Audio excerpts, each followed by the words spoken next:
اس لیے انا کو چھوڑتا وہ اس کی کال ریسیو کر گیا۔ اسے جو بتایا گیا وہ اس کے لیے اجنبی والی بات تھی۔ میں آ رہا ہوں، کال بند کرتا وہ انا کی جانب مڑا۔ سونا مت میرے آنے تک، تمہارا آ کے میں بندوبست کرتا ہوں۔ اسے خون خوار نگاہوں سے دیکھتا ایک پل کو دل ہی دل میں اس کی خوبصورتی کو سراہتا وہ کمرے سے باہر نکل گیا، جبکہ وہ اب کھل کے رونے لگی تھی۔ میں نے کیا کیا اللہ جی، یہ مجھے کیوں ڈانٹ رہے ہیں؟ میں نے کسی سے کچھ بھی نہیں کہا تو یہ… وہ ہم کلامی میں بولتی ایک طرف کو بیٹھتی چلی گئی، جبکہ بھول گئی تھی کہ آج ہی نادیہ کو وہ جانے انجانے میں اپنی پرسنل بات کا سرا پکڑا آئی تھی۔ وہ جیسے ہی ہاسپٹل پہنچا تو سامنے ہی اسے سلطان شاہ دکھائی دیا، وہ سلطان شاہ جو کبھی اس کا جگری دوست ہوا کرتا تھا، لیکن ایک وجہ سے دونوں کے بیچ دراڑ آ گئی تھی۔ ایک پل کو وہ اپنی جگہ پہ قدم روک گیا، لیکن اگلے ہی پل اسے نظر انداز کرتا وہ آگے بڑھا۔ ایکسکیوز می، مجھے ایکسیڈنٹ میں آئی ایک لڑکی کے بارے میں پتا کرنا ہے۔ کرن نام ہے اس کا۔ ریسیپشن پہ وہ ایکسیڈنٹ میں آئی لڑکی کی ڈیٹیل لے رہا تھا کہ اس کی بات سنتا سلطان شاہ کڑے تیوروں سے اس کی جانب پلٹا۔ ریسیپشن پہ کھڑی لڑکی اسے انفارمیشن دے رہی تھی۔ وہ پلٹا تو سلطان شاہ ارسل خان زادہ کو یہاں دیکھ کے سخت حیران ہوا۔ تقریباً 2 سال بعد وہ آمنے سامنے تھے۔ ارسل اس کی جانب دیکھتا دانت پہ دانت رکھ کے رخ پھیر گیا، جبکہ سلطان شاہ اپنے بھاری قدم اس کی جانب بڑھا گیا۔ تم کرن کو کیسے جانتے ہو؟ بنا کسی سلام دعا کے وہ سیدھا کرن کے متعلق پوچھتا ارسل کو چونکا گیا۔ تمہارا کرن سے کیا تعلق؟ الٹا ارسل نے اس سے تیکھے چتونوں سے سوال کیا۔ دل کا تعلق ہے، روح کا تعلق ہے، روح حیاتی ہے وہ میری، سلطان نے پورے حق اور جذبے کے عالم میں کہا۔ تو ارسل طنزیہ ہنسی ہنسا۔ وہ لڑکی جو گھر سے بھاگ جائے اپنی شادی والی روز، وہ کسی کی دل لگی تو ہو سکتی ہے، روح حیاتی نہیں۔ ارسل خان زادہ سلطان کی اونچی للکار پہ ہاسپٹل میں موجود سبھی لوگوں کی نظریں ان پہ ٹکی تھیں۔ سلطان شاہ کے ہاتھ ارسل خان زادہ کے گریبان پہ تھے، جبکہ ارسل خان زادہ ابھی بھی طنز بھری نگاہوں سے اسے دیکھ رہا تھا۔ خبردار جو میری کرن کے بارے میں ایک بھی غلط لفظ کہا تو، ورنہ بھول جاؤں گا کبھی ہمارے بیچ دوستی بھی تھی، وہ سرد لہجے میں بولا۔ میں بھی نہیں چاہتا کہ تم یاد رکھو۔ ارسل خان زادہ نے اپنا گریبان جھٹکے سے چھڑایا اور آگے بڑھا۔ رک جاؤ، تم وہاں نہیں جا سکے ارسل خان زادہ، وہ اس کے راستے میں رکاوٹ بنا تھا، تم روکو گے مجھے؟ جبکہ اسے تو آج یہیں مار کے جاؤں گا۔ ہم خان زادہ کی عزت کو داؤ پہ لگا کے گئی ہے وہ، اسے زندہ نہیں چھوڑوں گا میں۔ ارسل نے اپنی گن نکالتے سلطان سے کہا تو اس کا رنگ فک ہوا۔ ارسل آگے بڑھ چکا تھا، جبکہ سلطان خود کو ہوش دلاتا اس کے پیچھے لپکا۔ ارسل آئی سی یو کا دروازہ کھولتا اندر داخل ہوا۔ سامنے وہ مشینوں میں جکڑی ہوئی تھی۔ ایک پل کو ارسل خان زادہ کا دل ڈوب کے ابھرا، سلطان اس کے پیچھے وہاں پہنچ چکا تھا۔ ارسل خان زادہ کا ہاتھ پہلو میں گرا۔ رک کیوں گئے؟ مارو نا، سلطان کی آواز پہ وہ ہوش میں آیا اور رخ پلٹ کے سلطان کو سوالیہ نظروں سے دیکھا۔ کوما میں ہے یہ، کس گٹ سے؟ سلطان نے کہا، یہ وہی جانتا تھا۔ ڈاکٹرز نے کوئی خاص امید بھی نہیں دلائی، لیکن مجھے اپنے اللہ پہ پورا بھروسہ ہے، وہ میری روح حیاتی کو مجھ سے نہیں چھینے گا۔ سلطان کے لہجے میں یقین تھا۔ ارسل اس کی آنکھوں میں کرن کے لیے جنون دیوانگی دیکھ رہا تھا۔ ایک خاموش نظر کرن کو دیکھتا وہ الٹے قدموں سے واپس پلٹ گیا۔ سلطان دھیرے دھیرے چلتا کرن کے پاس آیا۔ کرن پلیز ویک اپ، اب اور مت آزماؤ یار۔ وہ بے چینی سے کرن کی نبض کو چلتا دیکھ رہا تھا اور اپنی آنکھیں سختی سے میچ گیا۔ وہ گاڑی سڑکوں پہ دوڑائے جا رہا تھا۔ اس وقت کرن جس حال میں تھی وہ نہ زندوں میں تھی نہ مردوں میں، وہ تو اسے مارنے گیا تھا۔ نہ جانے کیوں سے کرن کو اس حال میں دیکھ کے دکھ ہوا تھا۔ غصہ تو کہیں دور جا سویا تھا۔ اس نے گھر میں ابھی کسی کو بھی کرن کے مل جانے کی اطلاع نہیں دی تھی، اور وہ اب دینے کا ارادہ بھی نہیں رکھتا تھا۔ گھر کے پورچ میں گاڑی رکی تو فیصل سے آمنا سامنا ہو گیا۔ کہاں سے آ رہے ہو؟ فیصل کی تفتیشی انداز پہ ارسل کے لب بھینچے۔ آخر آپ دونوں میاں بیوی کو مسئلہ کیا ہے؟ کیوں ہماری ٹوہ میں لگے رہتے ہیں؟ وہ نادیہ والی بات ابھی تک نہیں بھولا تھا۔ ارسل تم ہوش میں ہو؟ کس لہجے میں بات کر رہے ہو؟ آج تمہارا ولیمہ تھا اور تم بجائے اپنے کمرے میں ہونے کے رات کے اس وقت باہر سے آ رہے ہو۔ میں نے اگر بڑا بھائی ہونے کے ناطے پوچھ لیا ہے تو کیا گناہ کر دیا ہے؟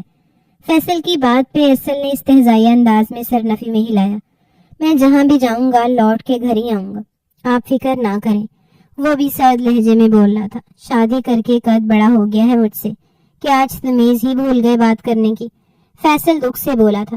جبکہ ارسل اس کی بات سنتا ایک پل کو تھما تھا، پھر اپنے کمرے کی جانب بڑھ گیا۔ جتنا قصور نادیہ بھابی کا تھا اتنا ہی اس کی بیوی انا کا بھی تھا، جس سے آج وہ سارے حساب بے باک کرنے والا تھا۔ وہ جیسے ہی کمرے میں داخل ہوا، انا کو کمفرٹر میں غروب دیکھتا بھڑک اٹھا تھا۔ اس کی نیند کو اڑا کے خود کتنے مزے سے سو رہی تھی۔ آگے بڑھ کے سائیڈ لیمپ آن کیا اور بستر پہ اس کے پاس جھکا۔ آج میں تمہیں بتاتا ہوں کہ اصلی مرد کیا ہوتا ہے۔ تم نے میرے بھابھی کے سامنے کیا بکواس کی تھی کہ میں تم سے پیٹھ موڑ کے سوتا ہوں؟ ارسل نے سوتی ہوئی انا سے کمبل اتار کے پھینکا تھا۔ انا اچانک سے اس کے یوں کمبل کھینچنے پہ بوکھلا گئی۔ ابھی تو اس کی آنکھ لگی تھی، کتنی دیر وہ روتی رہی۔ رونے سے اس کی آنکھیں بھی سوج سی گئی تھیں اور آنکھوں میں لال ڈورے تیر رہے تھے۔ انا کی سرخ آنکھوں میں نیند کا خمار دیکھ کر ارسل کے جذبات یکدم بھڑکے تھے۔ وہ اسے واپس تکیے پہ گرا گیا اور اس کے اوپر سایہ فگن ہوا۔ انا کی نیند تو پھک سے اڑی۔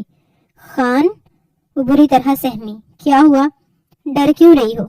یہی تو چاہتی تھی تم کہ تمہارے قریب آؤں، تمہیں سراہوں، تمہارے بدن کو چھوؤں۔ وہ اس کی گردن پہ ہاتھ پھیرتا اس کی گردن کو نرمی سے اپنے ہاتھ میں لے گیا۔ انا کے گلابی ہونٹ اسے اپنی طرف اپیل کر رہے تھے، جن پہ میٹھی میٹھی لپسٹک ابھی بھی موجود تھی۔ منع کیا تھا جب تک میں آ نہیں جاتا سونا مت۔ پھر کیسے ہمت ہوئی تمہاری سو جانے کی؟ وہ آنکھوں میں خماری کے ساتھ غصہ لیے بولا۔ میں جاگ رہی تھی، آپ لیٹ آئے تو مجھے نیند آ گئی، مجھے پتہ ہی نہ چلا، خود بخود آنکھ لگ گئی۔ جب جتنا پوچھوں اتنا جواب دینا۔ بھابھی سے کیا بات ہوئی تمہاری؟ وہ پیچھے ہوتا بیڈ گراؤنڈ سے ٹیک لگائے اسے اپنی گود میں بٹھا گیا۔ وہ اسے سرسمیگی حالت میں دیکھتی دھڑ دھڑ کرتے دل کو بمشکل سنبھالے ہوئے تھی۔ پلکیں اٹھانے کی ہمت ہی نہیں تھی۔ وہ منہ دکھائی کا پوچھ رہی تھی۔ سر جھکائے مجرموں کی طرح جواب دیا، جبکہ نظریں ابھی بھی جھکی ہوئی تھی۔ اور تم نے انہیں سب بتا دیا کہ نہ منہ دکھائی دی نہ سہاگرات منائی؟ اتنے بے شرم کب سے ہو تم؟ وہ اس کی نازک سی کمر کو مٹھیوں میں دبوچے گھورتے بولا۔ نہیں، کچھ نہیں بتایا۔ وہ ڈر کے مارے پھر سے جھوٹ بول گئی۔ اچھا، تو انہیں الہام ہوا ہے کہ ہم رات کو ایک دوسرے کے قریب نہیں آئے۔ اب کی بار لہجہ دھیما تھا لیکن آنچ لیے ہوئے تھا۔ میں سچ کہہ رہی ہوں خان، وہ خود پتہ چل گیا انہیں۔ میں نے کچھ نہیں کہا، وہ گہرے سانس بھرتے بولی، جس سے اس کی خوبصورت نشیب و فراز اپنی چپ دکھانے لگی۔ میں تو معصوم چھوٹی سی لڑکی سمجھا تھا، تم تو پوری قیامت نکلی۔ وہ اسے کھینچ کے اپنے سینے میں بھینچ گیا۔ خان، وہ ہکلائی۔ وہ اس کی نازکی کو اپنے سینے پہ مس کرتا بہکا تھا۔ جھٹکے سے تکیے پہ گرائے اس پہ جھکتا اس پر ٹوٹ پڑا تھا۔ اس کے لبوں سے گردن تک کا سفر وہ چند لمحوں میں طے کر گیا۔ انا کی بے اختیار سسکیاں اسے جنون میں مبتلا کر رہی تھیں۔ وہ بھول گیا تھا کہ اس کی ایج کیا ہے۔ ہاں، وہ بالغ تھی، اس کے نکاح میں تھی، وہ بس یہی یاد رکھے ہوئے تھا۔ اس کے لبوں اور دھڑکنوں پہ دسترس جماتے اگلے ہی لمحے اس کے ہاتھ اس کے لباس میں الجھے تھے۔ انا کی آنکھوں کے آگے اندھیرا چھانے لگا۔ مجھے ڈر لگ رہا ہے، بے اختیار انا کی زبان سے پھسلا۔ کچھ نہیں ہوگا ارسل، جو بہت زیادہ جنونی ہو رہا تھا۔ انا کی پکار پہ خود کو کچھ حد تک قابو کر گیا، لیکن اس قدر قریب آ کے وہ دور نہیں جا سکتا تھا۔ اس کو ہر پردے سے آزاد کرتا وہ اس کی جانب مخمور نگاہوں سے دیکھ رہا تھا۔ انا نے بے اختیار ہوتے خود کو اپنی ہی باہوں میں سمیٹا تھا اور ہراساں نظروں سے ارسل کو دیکھنے لگی۔ وہ چاہتی تھی کہ ارسل اس کے قریب آئے، اسے پیار کرے، لیکن پیار میں اس حد تک ایک دوسرے کے قریب ہوا جاتا ہے اسے یہ اندازہ نہ تھا۔ وہ لیمپ کی روشنی بھی کم کرتا، خود سے ڈریس ریموو کرتا، انا کو بستر پہ لٹاتا، اس پہ سایہ فگن ہوتا، انا کی دھڑکنوں پہ جھکتا۔ وہ پھر سے جنونی ہوا، لیکن انا کی سسکیوں پہ وہ خود کو ہوش دلاتا، اپنا جنون کم کر لیتا۔ لیکن گزرتی رات میں اس کا جنون کبھی سر چڑھ کے بولتا تو کبھی مقابل کی نازکی کی دیکھ نرم پڑ جاتا۔ اس کی بہکی محبت بھری قربت میں انا بھی پگھلتی جا رہی تھی۔ اسے ارسل کا لمس برا نہیں لگا تھا، لیکن آنکھوں سے آنسو بہتے تکیے میں جذب ہو رہے تھے۔ 2 ماہ بعد سلطان کی محبت جیت گئی تھی۔ کرن کو ہوش آ گیا تھا، لیکن جیسے ہی اسے ہوش آیا اس کی آنکھوں کے سامنے اس کے ماں باپ تھے۔ انہیں دیکھتی وہ دل کی دھڑکن کو روک گئی، پر ان کے ساتھ سلطان شاہ بھی کھڑا تھا۔ یہ سلطان شاہ ہی تھا جو اس کے گھر والوں کے پاس گیا اور اس کے حصے کی معافی مانگ کے اسے سرخرو کر گیا۔ کیسی ہو اب؟ الماس بیگم نے اس کے سر پہ ہاتھ پھیرتے پوچھا۔ امی، آپ نے مجھے معاف کر دیا؟ بابا، وہ حیران تھی، یہ سب کیسے ہو گیا؟ تو اسے یاد آیا وہ گھر سے بھاگی تھی جب تو اس کا ایکسیڈنٹ ہوا تھا۔ اسے سب یاد آنے لگا۔ معاف تو کرنا ہی تھا کرن، سلطان شاہ تمہارا وکیل بن کے آ گیا۔ الماس بیگم کے لہجے میں سلطان کے لیے محبت پناہ تھی۔ کرن کی نگاہوں نے باپ کی جانب دیکھا جو ابھی بھی ناراضگی دکھائی دیے۔ بابا، وہ ان کی جانب دیکھتی اپنے ہاتھ جوڑ گئی تو عمیر صاحب اپنا دل مزید پتھر نہ رکھ پائے اور آگے بڑھ کے اس کے سر پر شفقت بھرا ہاتھ رکھا۔ اس نے جو کیا اسے اس کی سزا مل گئی تھی اور عمیر صاحب اپنی دی گئی بد دعا پہ اللہ سے معافی مانگنے لگے۔ ان کی بد دعا ہی تو ان کی بیٹی کو لگی تھی۔ جلدی سے ٹھیک ہو جاؤ، پھر تمہاری اور سلطان کی شادی دھوم دھام سے کریں گے۔ الماس بیگم نے اس کی پیشانی پہ بوسہ دیتے محبت سے کہا۔ سلطان اسے ایک نظر دیکھتا وہاں سے باہر نکلتا چلا گیا۔ ایک دن بعد وہ ڈسچارج ہوتے اپنے ماں باپ کے ساتھ گھر لوٹ آئی تھی۔ سلطان سے ایک بار بھی اس کی کوئی بات نہیں ہوئی تھی۔ کیا وہ اس سے ناراض تھا؟ عذرا بیگم سمیت وقار صاحب کے گھر والوں سے بھی سلطان نے معذرت کی تھی۔ ارسل خان زادہ سے مل کے خاص طور پہ اس نے کرن کے لیے معافی طلب کی تھی۔ سبھی نے کرن کو معاف کر دیا تھا سوائے نادیہ کے۔ وہ چاہ کے بھی کرن کو معاف نہیں کر پا رہی تھی۔ اس کی وجہ سے نادیہ کی ازدواجی زندگی متاثر ہوئی تھی، تو وہ کیسے معاف کرتی؟ گھر بھر میں کرن کی شادی کی تیاریاں شروع ہو چکی تھیں۔ کرن نے سلطان سے فون پہ رابطہ کرنے کی کوشش کی لیکن اس نے ایک بار بھی اس کی کال پک نہ کی۔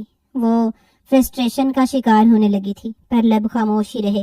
اور پھر شادی کا دن آن پہنچا۔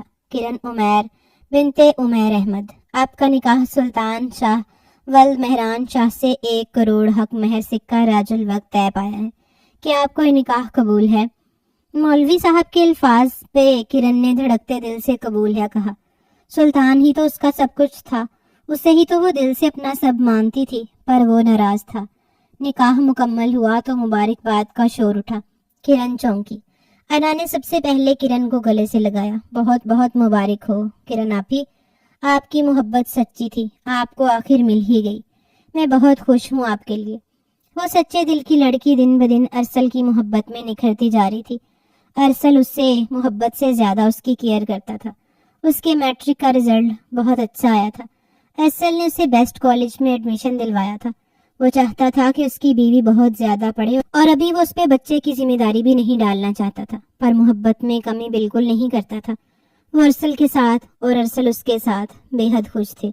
کرن سب کی دعاؤں میں رخصت ہو کے سلطان کے ہمراہ اس کی دنیا میں چلی گئی۔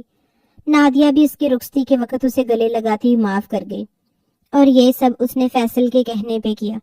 وہ مزید اب اپنے گھر میں نیگیٹیوٹی نہیں چاہتا تھا۔ اس پہ مصلحت کا راستہ اپنایا۔ دھیرے سے نادیہ کا ہاتھ تھاما تو وہ اسے دیکھنے لگی۔ میری بات ماننے کے لیے تھینکس۔ اس کے نرم لہجے پہ نادیہ نے گہرا سانس بھرا۔ وہ بھی نیگیٹو ہی تو ہو گئی تھی، لیکن وقت رہتے فیصل نے اسے اور خود کو سنبھال لیا تھا۔ نادیہ کو بھی انا کے ساتھ اپنے گزشتہ رویے پہ دکھ ہوا۔ وہ جتنا اس کے ساتھ برا کرتی وہ اتنا ہی اس کے ساتھ اچھا کرتی، جس سے نادیہ اپنے ضمیر کے آگے شرمندہ ہو جاتی۔ اب غلط فہمیوں کے بادل جھٹے تھے تو ہر منظر واضح ہونے لگا۔ سلطان کمرے میں آیا تو وہ بنا گھونگھٹ نکالے بیٹھی اسے دیکھنے لگی۔ وہ بے حد خوبصورت لگ رہی تھی، لیکن سلطان بالکل سپاٹ چہرہ لیے ڈریسنگ روم کی جانب بڑھ گیا، اور جب باہر آیا تو وہ بالکل سامنے آنکھوں میں آنسو لیے کھڑی تھی۔ آپ مجھے کیوں اگنور کر رہے ہیں؟ تو کیا نہیں کرنا چاہیے؟ جو کچھ تم نے کیا اس کا تمہیں کوئی احساس ہے؟ بنا مجھے بتائے گھر سے بھاگ نکلی، بولا تھا میرا ویٹ کرو، کیوں نہیں کیا؟ آ رہا تھا نا میں، مر تو نہیں گیا تھا جو منہ اٹھا کے سج سنور کے بھاگ نکلی۔ وہ انتہائی سرد لہجے میں بولا۔ اس کے مرنے کی بات پہ کرن کی آنکھیں بھیگ گئیں۔ اور اندھا دھند سڑک پار کرتے بھی تمہیں میرا خیال نہ آیا؟ وہ اب بھی اس پہ سخت غصہ تھا، جبکہ وہ اپنی کوما میں اس کی باتیں سنتی تھی جب وہ اسے واپس آنے کو کہتا تھا، اس لیے کہ اسے ڈانٹ سکے۔ وہ نہ روٹھے انداز میں گالوں پہ آئے ٹینس پوچھتی، لہنگا دونوں اطراف سے اوپر کرتی بستر کی جانب بڑھ گئی۔ اس کا یہ ایٹیٹیوڈ دیکھتا سلطان ماتھے پہ بل لاتا اسے بستر پہ بیٹھنے سے پہلے ہی کھینچ کے اپنی طرف موڑ گیا۔ ایک غلطی کی اور اب اوپر سے ایٹیٹیوڈ دکھا رہی ہو؟ وہ اسے اپنے سینے سے لگائے ماتھے پہ بل ڈالے بولا، افسوس ہو رہا ہے کہ میں بچ کیوں گئی، کوما سے واپس نہ آتی، مر جاتی تو۔ اس کے الفاظ پورے ہونے سے پہلے سلطان شدت سے اس کے لبوں پہ جھکتا اس کی سانسوں کو روک گیا۔ اسے بستر پہ گراتا خود بھی اس پہ گرا۔ تمہیں کوما میں دیکھ کے روز مرتا تھا میں۔ دوبارہ مرنے کی بات مت کرنا۔ وہ اس کی ناک کے ساتھ ناک رب کردہ مخبور لہجے میں بولا۔ اس کے لبوں پہ پھر سے جھک گیا۔ کرن نے اس کے گرد اپنی باہیں حائل کرتے خود کو اس کے سپرد کیا تھا۔ کب سے انتظار تھا دونوں کو ان لمحوں کا، اللہ نے آخر انہیں ملوا ہی دیا۔ کانگریچولیشنز میری جان، تمہارا FSC کا رزلٹ آ گیا، فرسٹ ڈویژن آئی ہے۔ ارسل مٹھائی لیے کمرے میں آیا جبکہ انا کے چہرے میں ایک ڈر رقم تھا۔ کیا ہوا؟ وہ مٹھائی ایک طرف کرتا اس کی جانب بڑھا تو اس نے پریگننسی سٹرپ اس کے سامنے کی۔ M pregnant. اس کی آنکھیں آنسوں سے بھر گئیں۔ ارسل نے حیرانی سے اسے دیکھا۔ یار میں نے تو بہت احتیاط کی تھی، پھر بھی؟ وہ پرسوچ انداز میں بولا تو انا کی آنکھوں میں زاروں قطار آنسو بہنے لگے اور وہ پھوٹ پھوٹ کے رو دی۔ یار رو کیوں رہی ہو؟ وہ اس کے دونوں ہاتھ رکھے تھام گیا۔ مجھے پتا تھا آپ کو کوئی خوشی نہیں ہوگی۔ وہ سوں سوں کرتی اپنے آنسو پونچھنے لگی۔ کس نے کہا؟ پاگل، میں تمہیں بتا نہیں سکتا کتنا خوش ہوں میں، اور تم اب 19ویں سال میں ہو تو رونے کی ضرورت بالکل نہیں، میں ہوں نا، بہت زیادہ خیال رکھوں گا اپنی جان کا۔